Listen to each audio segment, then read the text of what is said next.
My name is Jason Oram with JAZ Design Company. We've been in business since 1999. I'll tell you a little bit more about us. So we've been in business for over 15 years. We do everything online. Everything we do is online. Website development. We created the Zimmerman Homes website. Search engine optimization, social media management, reputation management. There's a big push for us this year because it's one way I feel I can help the most businesses succeed online. And then we also do custom software application development. And so, what my goal is to help as many small businesses succeed by improving their reputation online. And I'm going to tell you exactly what I mean by that. So the reason we're here is to talk about reputation. Thousands of dollars of revenue are being lost every day because of companies' bad reputation. And what's happening is they're essentially ignoring the virtual doorway to their business. So I had a client of mine call me, it was about 2 years ago, and she said, listen, there's this really bad review that I just found. It's been up for about 7 months, and 8 people clicked the little button, I found this helpful, underneath the review. She lost who knows how many customers because of that. It was actually a medical professional, patients, audiologist is what she is. And so that, we offered this service then, but she decided not to take advantage of it until she found out that she had this one bad review. It was on Yelp, and a lot of people had seen it. And she knew the situation. She didn't realize somebody went on and left a review, so she was in a panic, And what we did was we helped her deal with that negative review by a couple of steps that I'll tell you about here in a little bit. So what you're going to learn today is sort of why you're being left behind if you're ignoring that virtual doorway of your business, what you should be doing right now to protect your online reputation. I'm going to show you how to get a snapshot, and I actually have a snapshot for Gary and Anita today, so we'll be able to review those. It's really interesting. How to monitor your reviews easily, and how to automatically monitor your reputation, and I'll explain kind of the difference. The legal way to build your online reputation, and sort of what you should avoid and stay away from, because there have been fines imposed on certain companies for doing it unethically. The top 4 listing distribution the data providers, and I'm going to show you what they are. You probably have never heard of them, and that's not uncommon. And how to respond to a negative review. I'm going to give you the 3 steps to do that. And so online bad reviews can lead to thousands in lost revenue. This is a funny acronym, but it it displays a very, very serious problem. So proactive online reputation management is what my goal is to help businesses succeed with. So it's not just review, it's really all of your internet assets. Your reputation is in the middle of your website, your social presence, and your search engine optimization. So it really brings everything together. The website is where people will find you, and it does need to be mobile friendly because over 60% of all internet traffic is done on a mobile device these days. Social media is where you engage with your ideal customers and clients, where they're hanging out online. The web has become more of a social engagement platform rather than what it used to be. It's just you go there to find information. Now people are engaging a lot more. And the search engines have a lot of data about your company, and is all of it accurate, and are you able to be found there? Those are the big things that we want to look at. So what we're going to talk about is a common problem with businesses today. One is, are they found online with the correct data? And the second one is, what does their reputation look like? So with the advent of a mobile device, everyone has a computer in their pocket that they do to research everything they want to do. So before they leave their house, while they're in their car, they're going to their mobile device before they'll do business with a company they don't know typically. And so before, it's kind of changed the buying behavior. Before, we used to go in the store and we used to talk to the person in the store and decide what we wanted. But now we're researching it, and then we're going to the place to do business. So it's completely changed. Something that I started doing too is when I get to a store, if I find something that I like, I get right on my phone and I look at the coupon. Yes. Before I even go to the cash register. That's another thing And that's changed. you find them at least 50 to 60% of the time. Mm-hmm. Yeah, so it's completely, and you can research things while you're in the store on your mobile device. So and that leads me, to the reviews. If you don't know if this TV is good, you're probably going to see how many good reviews it got, or if it got any bad reviews. Yeah. So 83% of shoppers said that they made their buying decision before actually entering a store. So that's why businesses are like, well, why isn't my business what it used to be years ago? And it is because of this buying behavior. It's completely changed. You think that goes for like professional practices too? Absolutely, it does, and that was my concern when I'm analyzing all of these medical practices, and they have these reviews up that they haven't replied to. They probably don't even know that they're there. They haven't claimed their Google Plus page, and I'm going to explain why that all is very important. So briefly, I'm sure you all realize the phone book is pretty much gone. Nobody uses the phone book anymore. The last phone book I saw was this guy ripping it in half. Was that a Hanover? You remember that? So there's a good article on salesline.com. He writes 11 reasons why your business should not advertise with the yellow pages. I think it's pretty clear. People aren't really using them anymore, and I'll not beat the horse to that. So the revolution is now. Google recently said there's more smartphones in the world than toothbrushes. I know it's pretty disgusting, but mobile devices are definitely changing everything. So that means the virtual doorway for your business, it has to look good to me and the other people out there. So since the creation of the smartphone, it's kind of been a revolution of epic proportions. Everyone's carrying around a personal computer in their pocket that's more powerful than the computer that put a man on the moon. So these are the top review sites.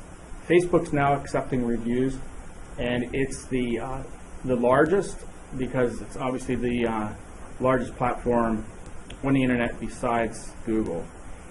And it has 3 times the number of reviews versus Yelp, which used to be the major review site. Google Plus, it used to be Google local places, Google Maps, etc. But right now it's Google Plus. That's what it's turned into. It's a new social platform, and it's supplying information to millions of people that are looking for it. So customers are controlling the conversation online. And when we see an ad for a Ford F-150, for example, we know that's paid propaganda, right? Ford put that out. But when we see when we see a customer review online from someone that actually drives a Ford F-150, that's real data. That's somebody that has actually posted that, and we can trust that a lot more than the manufacturer, right? So consumers are controlling brands through conversations. And a business's virtual doorway is kind of what you say about yourself. We as business owners are actual doorway people, right? We go and make sure everything looks great in our store and everything is set up, and when somebody comes there, we welcome them. But your digital footprint is something that people are ignoring. Too many businesses aren't paying attention to the virtual doorway, and it's 2 things. The first thing is the information that's out there about your business. So you wouldn't hand your business card out to somebody if the phone number was wrong or your address was wrong on it, right? So that's kind of what's happening now. Is the business information accurate and up to date about your business everywhere? The thing that's your reputation, it's your digital shadow, and it's what people are saying about you on social media and review sites. The customers, like I said, are controlling the conversation, and social media and reviews steer sort of the conversation about your business, whether it's good or bad. So it's really important to be paying attention to it. So the stuff on local sites is dramatically affecting inbound leads. This is an example of somebody that went to a dentist, said this is the worst, I waited forever, hygienist was rude, dentist didn't know what he was doing, I'll never go back. But then these two people said, well, I go there all the time, you must have been there on a bad day or something. But they reinforced that, you should give these people another try. And so that's kind of what's happening. These conversations are happening online every day. And for medical practices, for stores that sell TVs, everything in between, it's really changing the buyer behavior. So reputation and presence go hand in hand. If you have a good presence, but everywhere I read about you, it says you do a bad job, I see that business as a scam, right? And conversely, it's if you have a good reputation and nobody can find you, then that's kind of a shame. If your business information is incorrect, your phone number is incorrect, your address is incorrect. So the goal is to maximize both the visibility and reputation for every business. So one of the biggest issues today that business people face is being found online. One of the places is, TomTom. From Google Plus to TomTom, you're listing information. If it's incorrect, how do you change that? What about, Apple Maps? There's all kinds of different websites that are out there, and they get their information from these 4 data providers. Every website on the internet has to get the information about businesses from somewhere, and this is where they get it. These are the 4 major data providers, and they're trusted to provide accurate business listing information to hundreds of sites, including search engine review sites, social sites, GPS, and vehicle navigation. So the major auto manufacturers get their GPS information from these 4 sources, and then also online directories pull their data from there. I've never heard of a single one of them. And that's not uncommon. They are behind the scenes. You've heard of the major websites, right? But right. These are the providers behind the scenes that provide information to all of these different places. So these are just some examples that I pulled out. Apple, Chrysler, Ford, MapQuest, Toyota, TomTom. And these are some more valuable examples. AOL, Apple Maps, City Search, Judy's Book, MapQuest, White Pages, Samsung. Basically everywhere online it is being supplied by those 4 data providers. Chamber of Commerce's, Restaurants.com, Urban Spoon, Sprint. Anyway, it's just a small example, but you get the idea. It's a lot of value in that list. Everything from YP.com, White Pages, it's an enormous amount of information being provided. So they send out information, basic business information, business name, street address, zip code, state phone, website, and business category. And in the next few months, they're going to start, and they actually do that right now, hours of operation and other sort of rich data, what your region is, if you have alternate phone numbers, things like that. So I did this for my own company, and I was really surprised at how much information was incorrect out there. So even a guy like me that helps other businesses has problems, so I'm taking my own business through the system that I use. So this is kind of the information that we provide. You can see at a glance, this is how you want your business to look over here. Your business name, you want it to make sure it's spelled exactly the way it should be everywhere online, and your phone number needs to be correct. So this is kind of a chart that shows you on these 4 major data providers what information is up to date, and we can monitor this over time, and we're able to now submit it to them, because if you try to do that manually, it is very, very tedious and time consuming and almost impossible, I think. But you can go in and submit it. But the problem is it reverts to old data a lot of the times. Like it'll update, you think it updates, and then a month later it'll revert back to the old data. Don't ask me why, but it happens. Is that like the little tabs sometimes you see, you know, when things, it'll give information about a company and then there'll be a thing underneath that said, is this you? Like if you click on there, is that a way of verifying, or is that a trick to send you somewhere else? Or No, not at all. Like on your Google Plus page, if you haven't claimed it, it'll say, is this your business? And you can click that, and then you're able to then verify it by verifying with your... And if there's any changes, you can make them there? At that time. Okay. So the way they verify the Google Plus page, for example, and a lot of the websites do it in a similar fashion, they'll ensure it's you by calling your phone number and doing a human verification. So that's how they're able to determine whether that business is the business phone number is correct, or they'll send you a postcard to the business address. You have two options. I always think that they want you to buy that. Nope.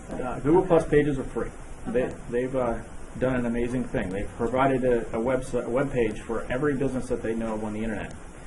The downside of that is every business on the internet doesn't know about it. You know, so that's my goal, you know, to help these businesses figure that out. So this is one example. This business has 4 different listings, and it's hurting their business because even if you wanted to go to this restaurant, you couldn't find it because there's 4 different addresses listed for it. Another thing you need to be able to do is monitor your listings, and it's kind of a challenge because to get all of your listings data correct online is very cumbersome because there's hundreds of websites out there that could have your listings on it or your data on it. So what we do is we pull a snapshot report, which I'll show you in a little bit, and we determine kind of what's out there, a broad 500-foot overview of sort of what your business looks like online. And so we need to be monitoring these listings for accuracy. Like I said, sometimes they can revert back to old data, so we need to constantly be monitoring it. And I think one of the reasons that happens is because the websites will do a backup restore. So if they've gotten the information from one of the 4 major data providers, then they've restored an old backup, and so now it's not correct again. Okay. So you have So to... it's not the providers as much as it is. And the providers aren't perfect either, and that's another problem we're seeing. So I don't know exactly why it happens, but it happens more often than you think. And another thing is a rogue listing. What that is a business listing. So say your business is listed, everything's correct except your phone number, and that phone number is sending people that call it to your competitor. That's what we call a rogue listing. It happens a lot. So you need to be monitoring your listings and also your reviews. And you should, if you want to do it yourself, search all of the major review sites at least once or twice a week to find out if they are, if anybody's posted a review about your business. Because even if it's a good review, you should still reply to it. So not many people know this, but here's kind of how it works. Here's some salons that we pulled up in this random example, and it pulls up the 7 results that it thinks are the best for the search. So why does it determine these are the magic 7? Well, first, they all have a Google Plus page. That's the single most important thing for any business to have to be found on the internet. And there's 3 things every business needs. First, a Google Plus page. Google reviews really help because it makes sure your listings stand out. And the third, and probably the second most important, I should have put them 1, 3, and 2, because the consistent listing data is really, really important. When we did a search for the salons, they went out and it delivered the 7 with the best data. And with a Google Plus page, and when you have a review, it really helps boost it up, because what Google does is looks at all of your listing data that they can find. And if it sees inconsistencies with that, it's going to place your competitor that has more consistent data above your listing. Because what it's trying to do is provide the best user experience. So when people go to Google, Google wants to deliver the best results possible, and that's how they're doing it. So when you arrive at the magic 7, the top 7 results that we saw here back there in that salon example. So these are 7 results. We call that the magic 7. When you arrive at that, it's like every store in a shopping mall is kind of delivering the same experience, right? So you want to pick the one that looks the best. So imagine if there were customers, like 5 customers out in front of your store saying, don't go in there, they do a horrible job, their stuff is, I was there before and it was just terrible. But that's kind of what online reviews are doing for businesses. So that's how damaging they can be. Because if you see a bad review, you're not going to go do business with that business unless you've done business and had a good experience before. And so that's how it's kind of changed everything. I'm sorry. That's okay. Online reviews equal cash. In a recent survey by Nielsen, 90% of buyers said that their buying decision was influenced by online reviews. These are really interesting statistics. The amount of new business companies with positive reviews can convert when compared to companies with 0 or negative reviews is 183%. It's staggering. So when someone sees a place that's ranked like 4.5 out of 5 stars, they're probably like, oh, that's probably a really good business. I'm going to do business with them without even thinking about it. So we've kind of come to rely on these reviews and rely on the data that's out there about businesses because it's become a social network. Especially hot topics. Like I think about me personally, looking at these numbers, I think about hotels. Mm-hmm. And when I'm going to a town, I look at the reviews. Yeah. Even if I would have like points, Marriott points, but they're getting a 2, and it's a pretty significant bad review. And there's a lot of them. I'm looking at the competition. Yeah, you really I are. don't want cooties. Exactly. You know, oh, they have bed bugs. Oh my, I Exactly, remember right. going So there. That's a hot topic, right? Cleanliness in lodging. So yeah, Mhm. but it could be anything. Yeah. Well, like I said, anything from going to a doctor to buying a TV. It really is influencing everybody's decision. Or buying a house, or by having a house built. You know. Your house builder. When you said Zimmerman, I'm not looking up. That doesn't say Zimmerman. That says Schmuck. Free clothing. Yeah, he buys a lot of stuff from them. So, how do we deal with businesses' reviews?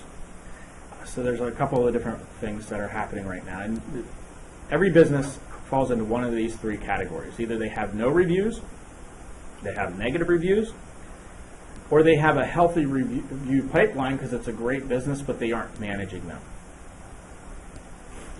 So we have a solution for all 3 of these, and I'm going to explain what to do for each one. The first thing you need to do is be aware of the review landscape that is that, you know, we can't let this negative word of mouth or positive word of mouth just sit there without engaging with it anymore. Used to be, it's okay, not many people are going online. Well, now, in the last few years, everybody's going online. So what would you do if somebody came in your store and had a complaint? You wouldn't just say, oh, I don't really want to talk to you. I'm just going to go over here in my office. You'd talk to them and try to work it out with them. But businesses that are ignoring their reviews online, it's essentially like they're ignoring their customers. You know, so why are we ignoring them online is really the thing. So this is one example. So this person gave this place 2 stars because they got a adequate haircut, but they had some other problems. And so the business owner did the right thing. She said, I'm sorry, we really are sorry you had a bad experience. You know, we've been cutting hair for over 15 years, and I would like to work it out with you, essentially is what she's trying to do. So somebody that reads this review sees that the business owner cares, and that's going to mitigate the negative effects of that review. The only person that can take a negative review down is the person that put it up. So we always try to work it out with the person that put it up. So here are the 3 steps to respond to a negative review. This guy, let it be known that he's not happy. So the first thing we want to do is say we're sorry. I'm really sorry you had a negative experience. We really pride ourselves in doing a good job with customer service. And then this must be an isolated incident, as normally people rave about our customer service. So that's the second thing we do. Let them know that it's kind of uncommon and we want to take steps to fix it. And the third thing we do is say, please call me. My name is George. I'm the owner, and you can reach me at this number. So now we've just shown everybody that that we are really trying to work it out with this person. And that's kind of the thrill review management. And then, like I said, the only person that can take it down is the person that put it up, so it's really important to be engaging. So to recap, say you're sorry, leave some marketing, hey, this is uncommon, and get the customer on the phone.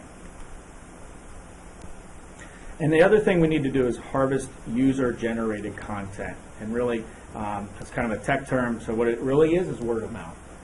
User-generated content is word of mouth. So encourage your customers and patients to leave online reviews. And then use those reviews on your social media. Somebody leaves a good review, post it on your Facebook page or on, tweet about it.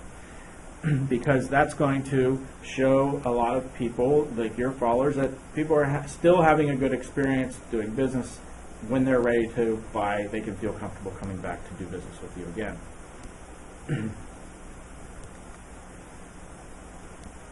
So positive reviews are tough to get, so we better be responding to them and thanking them when we see them. They're kind of like unicorns, because when we buy something and we have a good experience, we kind of move on with our life. We don't take any other steps necessarily. We don't feel like we should do anything because we expected to have that good experience, right? That's what we were supposed to have as an experience when we dealt with that business. But on the other hand, a negative experience will cause a customer to literally crawl through shards of glass to tell everyone they know that they had a bad experience, So we need to take care of the positive ones too, and reinforce that good behavior. So this one, we love when customers have an awesome experience. Thanks for your review. Please come out to our Customer Appreciation Day. Are these real, or did you make these up? They're kind Did you of. find them? 'Cause that's so cute, but I can't imagine my These are examples Okay. meant for the Okay. presentation purposes All right. only. I love that one. I want my dentist to see that one. Right? How does Google determine which reviews pop up? They pop up randomly? In other words, if you've got several years of reviews out there, accumulating, and you go to that website, because they don't show 50 of them, for reviews. They normally only show a few. The and most then I recent ones. click here It for is by more or date, something. okay. So it's always by most recent ones. It is, yep. Okay. Yeah, the most recent ones are first, and then you can kind of scroll down through. So if the business, and I do this all the time, had sort of a rocky road a couple of years ago, and they were providing really poor customer service, then you're going to see that, and then all of a sudden they get better, But still, those negative reviews are affecting the buying behavior, even though they haven't been recent. Maybe they're 2 years old, but at some point they had a problem. So. And when you respond to reviews, that's time-stamped too, right? Yes. So if you have a bad old review, but you've changed your habits and it's 2 years later, do you even want to respond to an old bad review? Because then that's going to maybe bring that. No, it won't bring it back up. No, Okay. it won't bring it to the surface, but I encourage every business owner to reply to any review, Okay. Thanking them. Even if you just go through and you all of a sudden found your Google Plus page and you claimed it, and now you see that people left reviews on there, just do it right away, because you're going to really mitigate any harmful effects. You're not going to completely remove them, but you'll help mitigate. And this is another example of how your customers are your brand ambassadors. The one we looked at before, where this person had a bad experience with their dentist, and 2 of her friends said that wasn't very common, you should give them another chance. So there's other ways to get rid of negative reviews. but you need to be careful. This company got fined over $350,000 for doing it unethically. This was kind of a few years ago, 5-6 years ago, when well, actually it's not that long ago, but 3 years ago, when a company was going out and saying, hey, I see you have a lot of bad reviews, and they were creating fictitious profiles and submitting positive reviews to push down the negative reviews for businesses and charging them a fee. They got fined $350,000 by the U.S. Attorney General. So don't do that.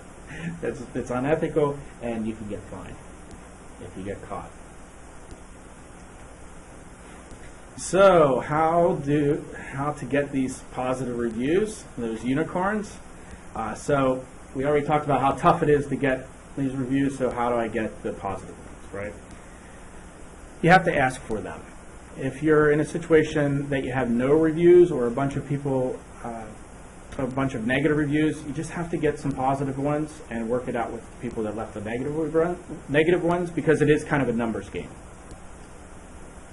This is one method that works well. Create a postcard and put on the postcard where you would like people to go to leave a review, and have your salespeople do this, or as part of your sales process. So when you hand somebody an invoice, say, hey, did you have a good experience? We're looking for feedback.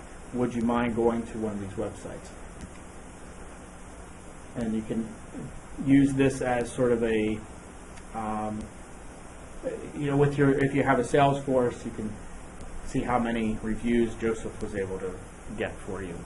And there's other ways to do it, table tents, signs in the waiting room or bathroom, emailing existing customers. I did this and I got about 20% response rate.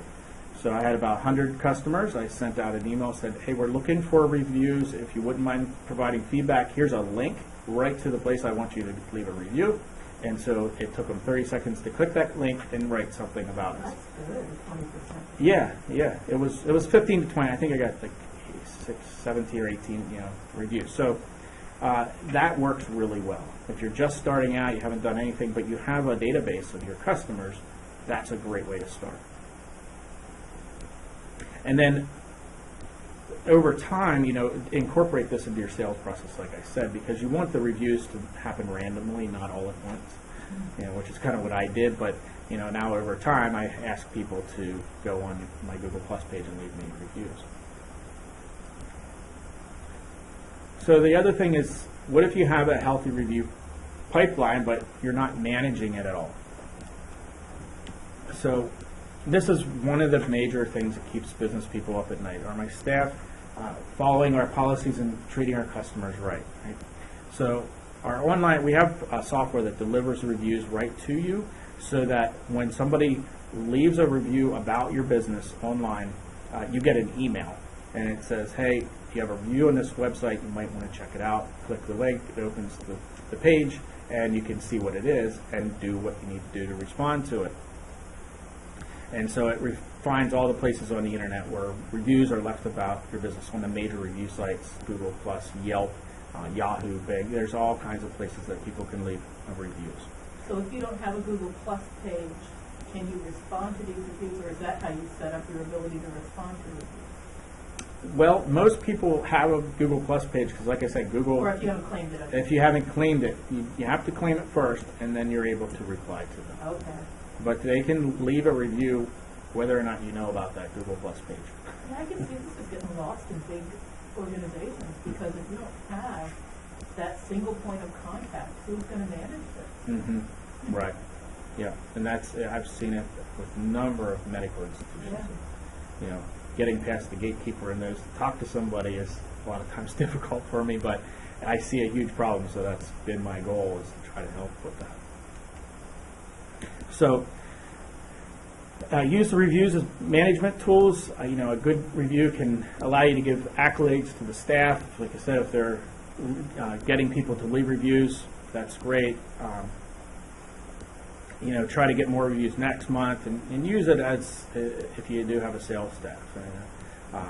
You guys know, really, you're your own sales staff, kind of, so it doesn't really apply, but for for you guys, it could be a way for the person at the the receptionist or somebody there, or even put a card with the QR code works well too. That you can send somebody right to the page that you want them to leave the review. So the email that goes out, it can deliver the review or the alert to up to 15 people in the organization. So if you subscribe to the service and there are reviews, tomorrow you'll get an email that shows you the reviews that have been left.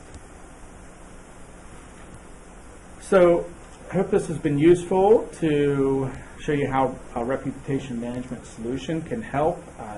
You guys already have done your snapshot report.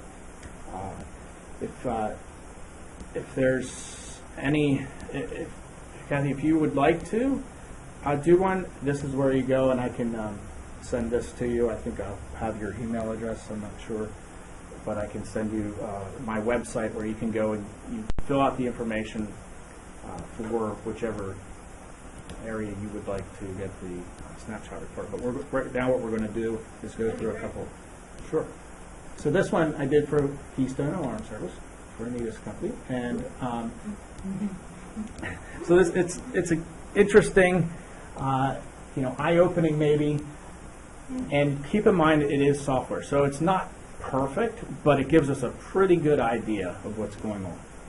So the first thing we look at, so the four areas are the listings, reviews, your social presence, and your website. So the listings, you have a -20. That's pretty good. Industry average is 10. So that's good. You have a Facebook page, you have a Twitter page, and the industry average, you're right in there with that. So you got a B. We did find some problems with the listing accuracy. So 37% of your listings are accurate. Sunshine Media has this address. Is that? That's our old address. That's your old yeah. address. That's very common. Is this still your URL? No. So on Super Pages, they have a different website altogether for you. It could be some Russ, another place.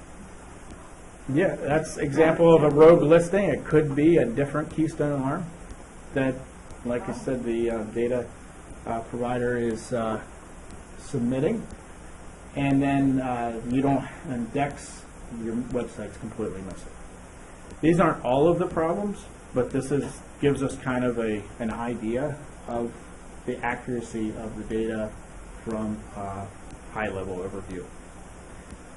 These are the four data providers. They all contain errors. And the way we determine that, I enter every business in by their phone number. So some businesses have multiple phone numbers, and that does provide a problem. But what we try to do is get the best phone number that you want to be consistent everywhere and provide that.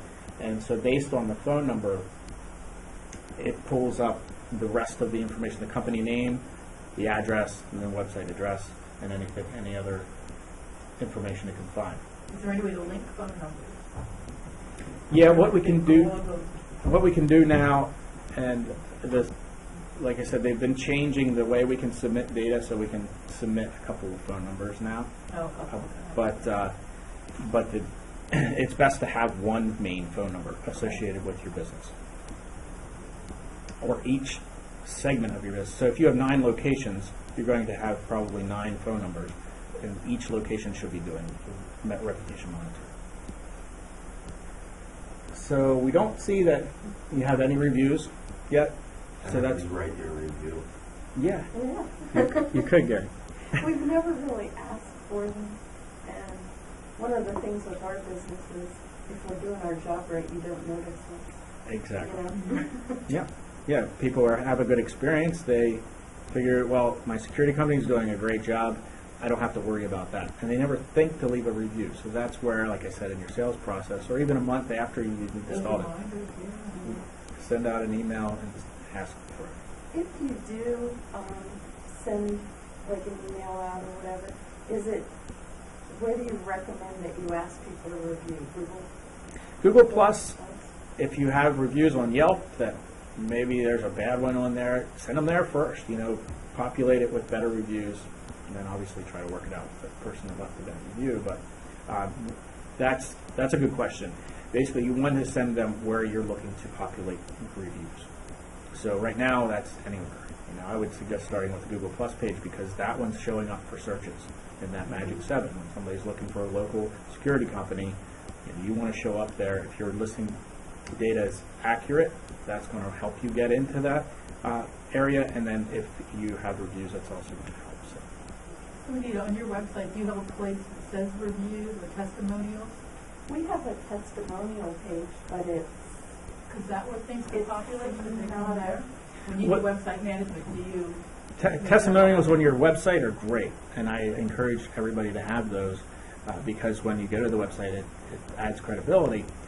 But Can reviews populate that? reviews, well, there are apps that you can pull in reviews like that, but what we try to do is keep it kind of separate, where online reviews, you have control over your website. It's more credible if they're seeing something that's left on a review Bad website. reviews got on your website, you didn't catch it right away. That's Yeah. really good. Yeah, so we don't really do that. Really That would be one way to monitor them if you're just looking at your website every It's day. the blind part of the website, though, where nobody but you gets to see. Yeah, exactly. Yeah. So your social performance, you do have a presence on Facebook. It doesn't look like you're doing too much with it. Yeah, But nothing. you know what, it is so important. I hate that. That was one of those things. My daughter was at the office one day and she goes, "You don't have a Facebook page." There you go. And then we never did anything else with it. Well, it's good to set it up, even if you don't think you'll use it very much. Facebook and Twitter are two social networks that Google uses to add legitimacy to your business. So if you have social accounts set up, that's going to help even though you're not doing much with it. It's just the link from the social platform back to your website is going to help with SEO. So it's an advantage to have those accounts set up. I encourage people, if you have them set up, to do something with them, because more and more people are going to Facebook when they want to do business with somebody. So if your Facebook page is sitting there and you have never posted to it, that's also, it sends another message. I think it does to users, yeah, because they think, oh, either it's defunct or they're not in the know. So somebody that is very savvy, Mhm. I guess even just once a week to do a post. Yes. It doesn't have to be that excessive. Yes, at least once a week. My We say friends hate minimum. that I hate Facebook, and that I don't. I have it, know. and I look at it You're not the every only 6, one. 7, 8, 9 weeks or so, Yeah, or I might look at it 2 days in a row, and then I might not look at it for Right. 3 or 4 months. I mean, truly, that's how, and I need to be better at that, Mhm. because it really is the way that people communicate today. it is. It's the most popular platform. You find out everything that way, way more than you need, but Oh, yeah. what you need, you find out too. Yeah. And is that something we should be asking people to like us on Facebook? Absolutely, yeah. Well, I saw you have a link on your website to the social profile, so that's good. I encourage that because that way when people get to your website and they use Facebook, they might click through and go to your page and like it. So that shows activity. If somebody just likes your page, that actually shows activity. Mhm. Okay. Yeah, that's good. Business owners should be posting at least Yeah. something. We say a minimum of twice a week. We have a service that we provide at a very basic level to post on business owners' behalf because, like you guys, Oh, that's nobody so smart. wants to do it. So we're able to at least keep up the engagement and show that it's an active page. And you're a business week kind of thing, right? Like you're a Monday to Friday business week? No, Oh. like a 24/7. Oh, okay, so it doesn't really matter what day you post. I'm thinking like Monday morning, if you post, like you're starting the week out right, people are starting to look for you. But it Mhm. wouldn't matter for you, you can do it anytime that's convenient. What do you suggest we post? Because I've thought about that and I'm like, That's a great question. I- So you on know? social media, or on Facebook especially, it's very visual. Yeah. Posting pictures of people works really well. So if your customers don't mind, take a picture. Say, hey, we just did this job. Take a picture of anything, really. You can take a picture of your dog and put it on there. People will just love it. You know, So I feel little that's a great idea.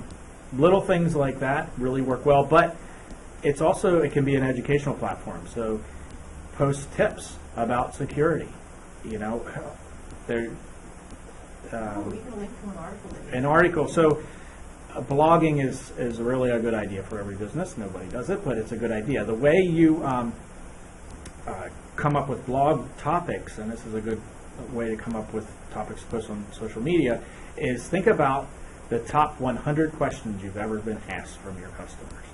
Just start brainstorming and make a list of them. And those are your blog topics. You answer those questions. And that's what you can do on social media as well. Those kinds of things usually do catch people's eyes. Top this, top 3 ways to this, Mhm. top 3 tips for this, top 3. Yeah. I mean, maybe that'll get old, but for now, I think that's still pretty hot. It is. It is. People like to see something concise. It's not, here's 25,000 ways to do. They want to say 3, and they're done, because people are in a hurry. They want to move on. So that's absolutely true. On the website, you're looking good there. You have a mobile-friendly website. Your address is there. Your phone number's there. Your Facebook and Twitter, everything's on there. So you're doing pretty good there. And mobile-friendly is really, really important. Like I mentioned before, over 60% of all web traffic is done on some sort of a mobile device, not a PC. What do you get from those? You got a good? It's, yeah, this shows, it's kind of cut off, but it shows a picture of what the website looks on a mobile device, looks like on a mobile device. And you know what? For people like me who, and it has to be big enough too, if you have just a ton of small print on your mobile visibility, I mean, I'm like, oh my God, you know, I gotta get my glasses out. Even though I'm already pulled over, I'm stopped at a light or whatever, I gotta get my glasses out and stuff because I can't read anything. But if you have that quickness, Yeah, that's called mobile-friendly or responsive. So okay. the website is, there's one website, and it displays differently depending on the device. So if it's a small mobile device, we make sure the navigation's easy to use. Okay. And that's really important, like you said. Yeah, I You don't think want your so. website just to be a lot smaller.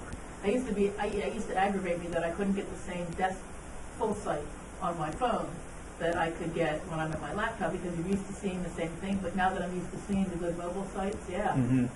And since it's It the makes same sense. information, it's not 2 different sites, where years ago it used to be, hey, we'll create a mobile website for you. Then you had 2 websites to update, whereas you never updated your one to begin with, and so it's another problem. So all of our websites we develop are responsive. Why do some companies not allow you to link to the full site from their mobile page? If they pull it Like up, many of them say go to full site, but many of them don't either. There's no. that's because it is the full site. All of the information on their full site is on that. Is on It the just mobile. looks different. It looks different. It displays Okay. differently. The navigation looks different, Okay. so it's easier to Interesting. use. It's what we call responsive Okay. design, that it responds to the type of browser it's looking at it. As a consumer, I prefer to actually have that link to go to the full site because it's familiar, something that you're used to looking at. Sure. I don't know how most businesses feel about that, but Yeah, You ease want of that use is really familiarity. the Yeah. goal. So this is Zimmerman Homes. We did a report on them. You're doing pretty good. You have also 20 listings. It's good. You have Facebook, Google Plus. You have a couple of social sites like Twitter. I don't think you have a Twitter account set up. And what's this phone number? 866-679-3023? I don't know, I saw that. One time, I think I was checking up, like, just Googling different things, builder here, custom home here, whatever. Came across a site, and it had a number like an 800 number, and I called it. It took it to our office. Our office rang. So it gets us there. so are you paying for it? No, Number? but it got me to the office. I Yeah. mean, that number, because That's I on thought, city well, I'm going to sites. see what the heck this is about, because I'm seeing this weird number that Yeah. I didn't know what it was, and the office rang. Lee answered. I'm like, how you doing, Lee? When you did advertising in the phone book, did you do an ad where they put Tracking number. a tracking phone number? That's I probably don't it. know, but Oh, would done you not very know, few maybe? advertising in the phone book over the years. Well, I know Lee did some tracked because I talked to him about that. Okay. So that's probably its residual from that, but it should be updated to your regular number. Zip Local is another directory. You don't have even a phone number there. incorrect website on City Search. It's probably some sort of tracking from the Yellow Pages tracking site, but it should be updated to excuse me, ZimmermanHomes.com. These are the four the data providers, and look at that, you're accurate, and I don't see too many green checks when I do these, so that's good that you actually have two. But you're not even found on this one, and that one contains errors. Did you make that happen, or did it just by accident? It's either by accident or something Okay. he already did. Yeah, one or the other. we've been doing SEO and stuff, but not necessarily correcting business listing data, because until recently we didn't have a good way to do it, and now we do. We have a software solution that does it for us, because like I said, to try to do it manually Yeah, is my next to God. impossible. So you do have some likes, 190 likes, that's good, some posts, and not a whole lot of engagement. You have some check-ins on Foursquare, which I found shocking, because I didn't think you guys even knew about Foursquare or I did don't anything know with it. about it. Yeah. But that's cool. At least you have a profile there. You don't have anything for Twitter. So. There's room for improvement is what I say. Reviews. We found 4 reviews, 2 on Facebook and 2 on Kudzu. There. So that's good. Haven't had any in the last 6 months, so we want to work on that. Average review score is good. Number of review sources, 2, Facebook and Kudzu. So everything you need to manage your local marketing.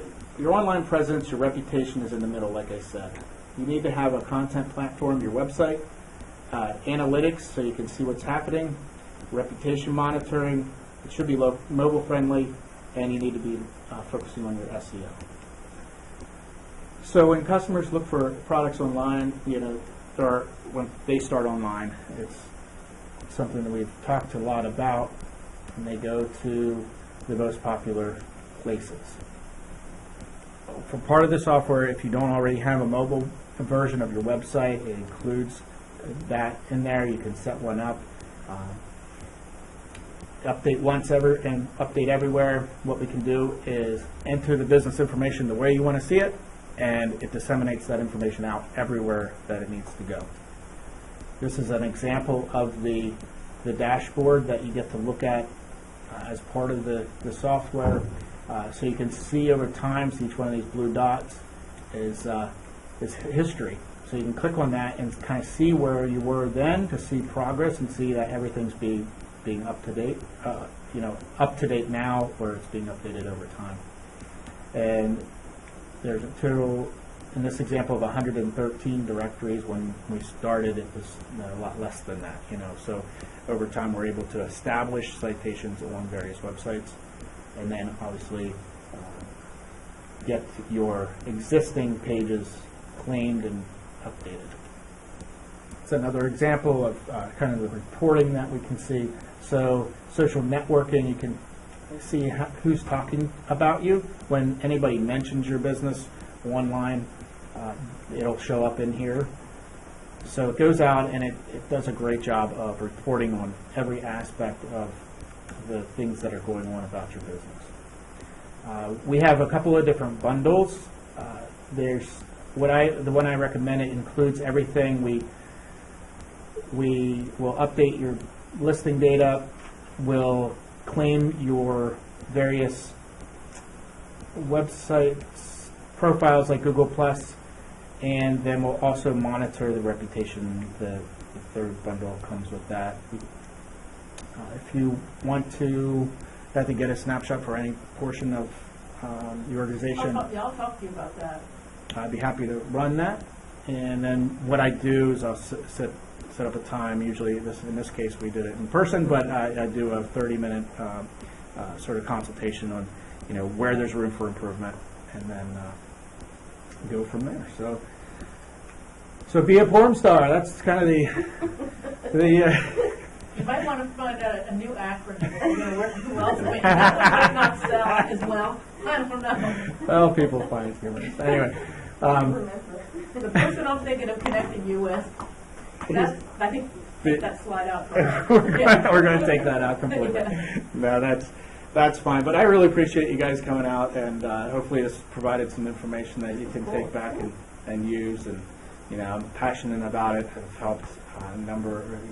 Over the past few weeks, I've signed up 9 companies. So people see the benefit. It's $250 a month is the package C. It's affordable for any business. So that's why I'm really passionate about it. So when people are looking at this, they say $250 a month. Yeah, that's a no-brainer. For the amount of money I'm going to save